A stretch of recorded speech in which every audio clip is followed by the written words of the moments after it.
Hi అండి, మనం second పీరియడ్కి వచ్చాము. ఇప్పుడు సమాజ మన పాఠశాలకి మీరందరూ కూడా నాతో పార్టిసిపేట్ చేస్తున్నారు. ఈ యొక్క దసరా పండగ నూతన వాతావరణం తెచ్చింది, మనకు ఎంతో ఆహ్లాదకరమైనటువంటిది. దీంట్లో మనము స్త్రీల గురించి ఎక్కువగా మాట్లాడుకుంటున్నాము.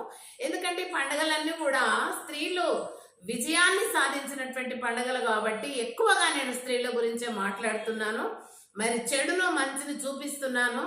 మంచి చేసే వాళ్లకు నేను మరి ఏ మాట కూడా వ్యతిరేకంగా చెప్పట్లేదు, చెడు చేసే వాళ్ళ గురించే చెప్తున్నాను.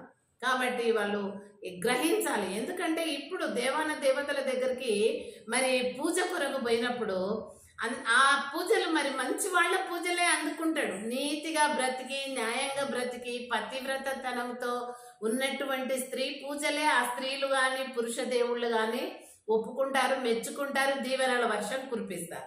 కానీ మరి చెడుగా తిరిగిన వాళ్ళు ఆడవాళ్ళైనా మగవాళ్ళైనా వాళ్ళ పూజలు తీసుకోడే దేవుడు, అది మీకు కూడా తెలుసు కదా. కాబట్టి అలాంటి వాళ్ళు ఉండకుండా ఇప్పుడు చూడండి, దేవుడు కూడా ఒక రాజు ఉన్నాడంట. నేను చిన్నప్పుడు చదువుకున్నప్పుడు 8th 9th తెలుగులో ఉండింది. ఆ రాజు కుమ్మరం భీముడు అని, కుమ్మరం భీమన్న అని ఒక ఆయన అనమాట. ఆయన ఎప్పుడు మట్టితోని కుండలు చేస్తూ ఉండేవాడు. అసలు కుమ్మరివాడిని ఏమనాలి? రెండవ బ్రహ్మ అనాలి.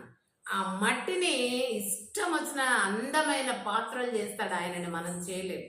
అలాగే ఇంకొకటి ఆయనంట, ఓ రాజు, ఆ రాజ్యాన్ని పరిపాలిస్తున్న రాజు అంట రోజు బంగారు పుష్పాలు చేసి దేవునికి అర్పిస్తున్నాడంట పూజలో.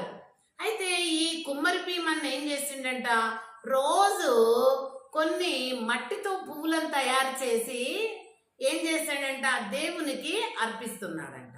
ఈ రకంగా జరుగుతూ ఉంటే చివరికి కుమ్మరి భీమన్న యొక్క పూజను మాత్రమే దేవుడు స్వీకరించినాడంట, ఆశీర్వాదించి దీవించాడంట. కానీ మరి రాజు బంగారు పుష్పాలతో పూజించినా కానీ ఆయన పూజను స్వీకరించలేదంటండి.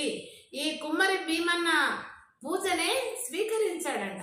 చూడండి ఎందుకు మరి రాజు అంత చేసిన బంగారు పువ్వులతోని పూజించిన స్వీకరించలేదు, మట్టి పువ్వులను ఎందుకు స్వీకరించాడు భగవంతుడు అంటే, మట్టితోని ఎంత కష్టపడి పుష్పాలు తయారు చేశాడు, ఆయన జీవన విధానం ఎంత న్యాయంగా ఉంది అది దేవునికి తెలుసు. అదే రాజు అంటే ప్రజల సొమ్మది.